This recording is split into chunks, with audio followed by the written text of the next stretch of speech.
The Disney parks have evolved so much over the last few years that it's almost impossible to go without any planning at all. It really can be daunting when you hear about all the things that you have to do and all these must-dos and must-sees. But if you've never been to Disney before, I want to share with you this list of 10 things that I came up with to avoid when you're planning your very first Disney trip. Because despite what everybody tells you and everything that you've heard, this is still a vacation. So you want this to be enjoyable. You want to go and experience the magic that everybody talks about, right? You watch these Disney commercials on TV and you see these Disney ads all over social media, and they are so good at what they do that you watch it and you're like, wow, you know, like it looks like something that will change your life. And for a lot of us Disney hardcore fans, it did. But what absolutely breaks my heart is hearing that somebody went to Disney and didn't enjoy it. And usually it's because of one of these things that I'm going to talk about today. So I thought maybe by sharing some of these things, you could avoid doing this on your first trip, and it will be that magical experience that you're dreaming of. Okay, so let's get into it. The very first thing on my list is going to be to avoid making too strict of schedules for your park days. This is something that I'm guilty of, and I had to learn the hard way. I am the kind of person that likes to make a list for my lists, and then I'll have a list for all of my lists, and I'll take the list with me to Disney World. It just becomes more chaotic than helpful. And if you've already started your Disney research, you may have already come across some of those Disney blogs that will offer spreadsheets that kind of help you map out your day, and you can add dining experiences and put in there what rides you want to ride at what time. And these are great tools to help you kind of map out your day. But it can be very, very detailed. And if you're putting in what ride you want to ride at what time, and we're going to eat lunch at this time, or, you know, whatever the case may be, I've actually found that when you do it that way, it's almost like the schedule is controlling you. And you don't really want that feeling when you're at Disney World for the first time and you're wanting to experience all the things around you, because it is a sensory overload. So you'll go in and it's like music is blaring, there's parades happening, there's balloons, there's all these smells and foods and all these things that you've heard about that you want to try. You can't do those things because your schedule, right? So like, you're like, we have to go, we have to be at this ride at this time, no time to look, right? Put your blinders on and just run down Main Street. And I feel like you kind of miss a lot of the little details that way. When you're bound to that schedule, you kind of miss some of that magic. Just some things to consider that you might underestimate being a first timer. Transportation, getting around the property, it takes a lot of time. They always say to factor in about 45 minutes to an hour to get from one place to another. And that might seem like, holy crap, you know, am I going across the state? The distance isn't the problem. It's actually waiting in the line to get on the monorail, or getting on a bus that might be crowded, or, you know, there's all these things that maybe you don't think about before you've actually experienced it. A lot of times when people get to Disney World, they have no idea the expansive area that it covers. Disney World is massive.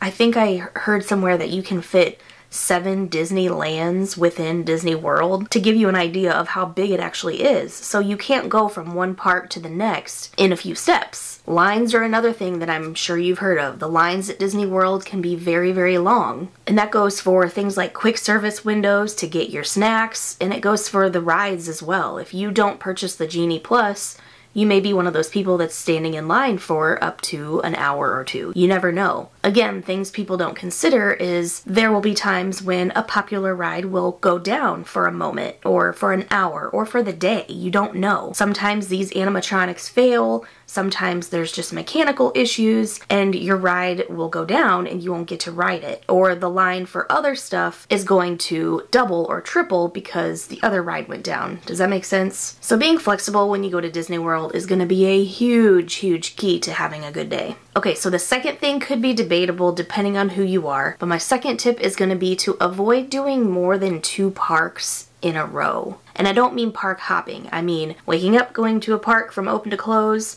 going to sleep, and then waking up and doing the same thing again. If you try to do that any more than 2 days in a row and you're not used to it, it's your first trip, it's gonna start to wear on you. It's gonna wear on your mind, your attitude, and your body physically. In my opinion, okay? It would be to do a park day every other day on your vacation. So that means just going to the park on day 1, getting in everything you want to do, and then taking that second day to stay at your resort or to find something off property that you can do that's a little more relaxed and easygoing, or somewhere that you can sit a little while, and then just carrying on in that sequence for the rest of your trip. Now, don't get me wrong, there are people that can go and just do 4 or 5 days or even more in a row from open to close, and it's just like, you just want to see everything and get everything packed in that you possibly can, because this trip is expensive, right? So you want to take advantage of every moment that you're there. And those are the kind of people that rarely spend any time in the hotel room. Maybe they don't have kids, or if they do, those kids are used to this kind of traveling and going constantly. But for the average family, I think that a lot of people underestimate just how much the parks can take out of you. And just to bring it up again, I mentioned this in the last tip, but it's a sensory overload in these parks. It's just a lot. You know, you're seeing everything, hearing everything, smelling everything, and it's just pounded into you. So it's nice to just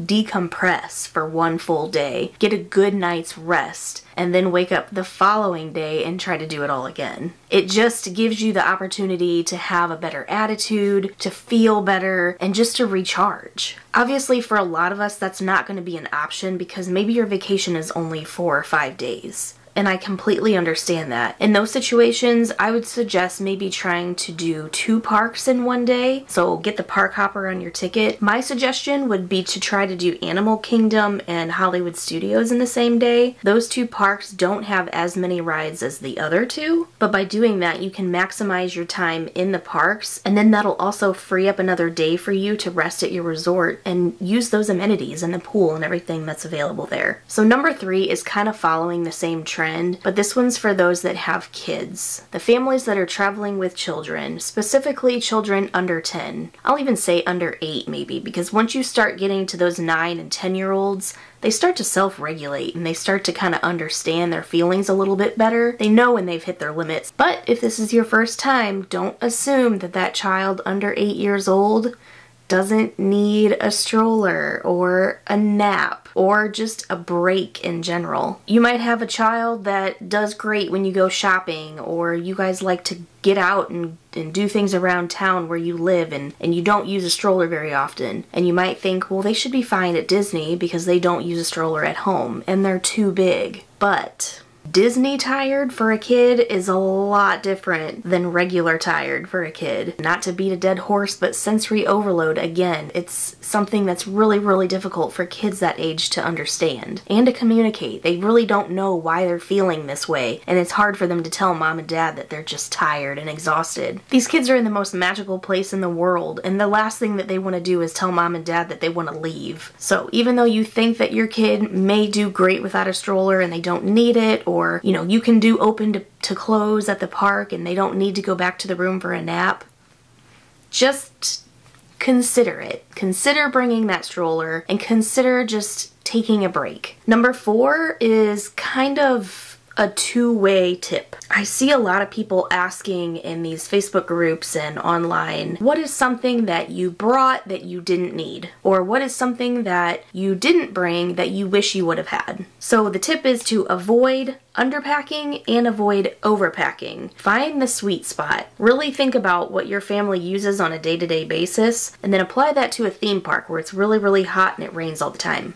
If you're driving to Orlando, you don't really have to worry about your luggage being overweight or anything like that, so it's easy to overpack in your suitcase and bring it into the resort. I would say that we probably fall into that category, but what I'm really talking about is that park bag. It's the bag that you pack for the day, and if you are that family that goes from open to close, you're gonna need a lot, or you're gonna think you need a lot, because what could go wrong usually does go wrong, so you always like to be prepared, and I feel that deep in my soul. I totally get it. But what you don't want to do is just weigh yourself down with all these things when you're trying to navigate to get to all these places, right? So if you're going from A to B and you have to get on a bus, you have to break down that stroller. You're gonna have that backpack on your back and you have to put it on and take it off. And if you're getting on rides, you have to put it down by your feet, or you have to find a locker to cram it in, or you have that stroller that I told you to consider and you can put it in there, which is great. But when you're marching around on that pavement in the heat and it's raining and you got this 20-pound backpack on your back, you're gonna regret that. So the tip is just mainly to be mindful of what you're bringing into the park. If you think you might need extra diapers for your baby, maybe bring 3 instead of 5. Keep in mind that there's also something called a baby center in each of the 4 parks. If you look at your map on My Disney Experience, it'll tell you where each of those are. Those baby centers have everything. They've got Advil for adults, they've got baby medication, they've got baby food and formula, diapers, wipes, ointment, everything that you can think of, microwaves to warm up food and bottles, nursing rooms, changing tables, everything. If by chance you don't pack enough, there is that option to go to the baby centers.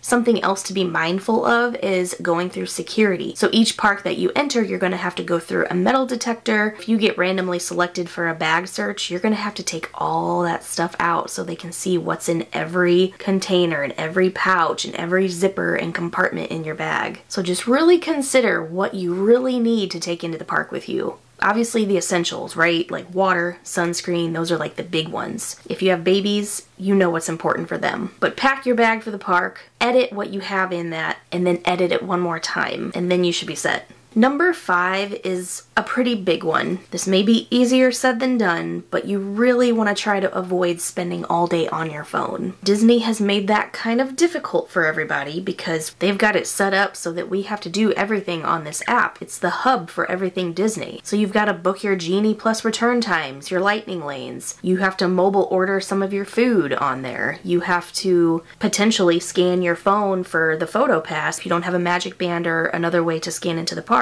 it's all on your phone. There are maps on your phone, so if you've never been to Disney World, you may not know where you're going. They do still have paper maps, but what a lot of people will do is just use the one on their phone because it'll give you a walking guide to help you get from point A to point B. There are so many really cool features that this app has, but I think people really get lost in that element and they forget where they are and they forget about the magic that's happening all around them. So what I like to try to remind people to do is just take a minute and just stop what you're doing for a second and just look around and see what kind of details you notice. Or look at your daughter's face. Just look at her face at any given moment. Or your son. Look at his face. Watch him watch the fireworks. I'm gonna cry. Didn't expect that. Those feelings came out of nowhere. But like I was saying in the beginning, Disney can change your life. It can really channel that inner child that some of us have lost. And watching that on your child's face brings that back for you. So in between your dining reservations and, your next return time for your next ride, take a second and just stop. Listen to the sounds, listen to the music, look at the characters walking by, or look at the ones on stage, look at their faces and all the energy that they're putting out there for you. It's so easy for us to just keep pushing forward, we got so much left to do today and we want to see it all and do it all. And again, I totally understand that, but I don't want you guys to go back home after your first trip and be like, what even happened? What did we do? What did we see? It was such a blur. Put your trip into focus. You won't regret that, I promise. Okay, let's try to recover from that little emotional speed bump that kind of slowed me down there for a minute. We'll move on to number 6. This one is going to be for certain days, so you're going to want to avoid planning your park day at a park that has a party or an after hours event or anything that makes that park close early. So really what you want to do is pay attention to the park hours on the app. At certain times of the year, especially during the holidays, Disney has parties. They have the Mickey's Not So Scary Halloween Party. They have the Mickey's Very Merry Christmas Party. Those parties happen on certain nights of the season, not every night. So what you'll want to do is be familiar with what nights those parties are, because if Magic Kingdom has a party that night, they're going to shut the park down early for regular park guests, which means if you went to Magic Kingdom that day and you were planning on watching the fireworks, you're going to be very disappointed whenever they kick you out of the park and you can't watch them. And that sounds awful, and I feel terrible for people that happens to, but it happens more than you would think. They have their whole family at Magic Kingdom ready to watch their fireworks, and then the cast members start kicking people out, and they get very upset that they can't stay for the fireworks. But it was a party night, and if you pay attention to the hours in the app or just any Disney news around you, you'll know when those parties are, and you can avoid upsetting your entire family that way. Number 7 is going to be avoid choosing the wrong rides at the wrong time. This is especially important if you have the Genie Plus, because if you're paying for that service, you want to make sure that you're utilizing it to max out your opportunities. But it also applies to everybody, because if you're going and you're not using Genie Plus, you're going to be standing in a lot of lines. You're going to be standing in a lot of long lines. So what you want to do is get on the right rides at the right time. For example, if we're at Animal Kingdom, one of the most popular rides is Avatar Flight of Passage. Another popular one might be Everest. It's very common for people to rope drop this park and hit one of those rides first. The reason is because the line will grow longer and longer as the day goes on. What you don't want to do is walk into the park and go watch It's a Bug's Life first thing in the morning, because I can tell you right now that that line is almost never long, and you're going to waste a lot of valuable morning time when the parks are low crowd and the lines are short. You're going to waste a lot of your time watching that show when you could be in a line riding those rides and getting those checked off your list while the park is empty. So my advice would be just to familiarize yourself with the rides that are in each park and just kind of have some of that common knowledge of what's popular, what's new, what lines are usually the longest. You can actually get on your Disney app right now before your trip and look at the wait times for each ride. So if you're on the Disney app, you can go down here to this little location icon. It'll take you to a map of one of the parks. And up on the top here, you can select what you want to filter. So right now we're looking at wait times, but you can also look at attractions, characters, dining, entertainment, restrooms, a whole slew of things. But we're looking at wait times.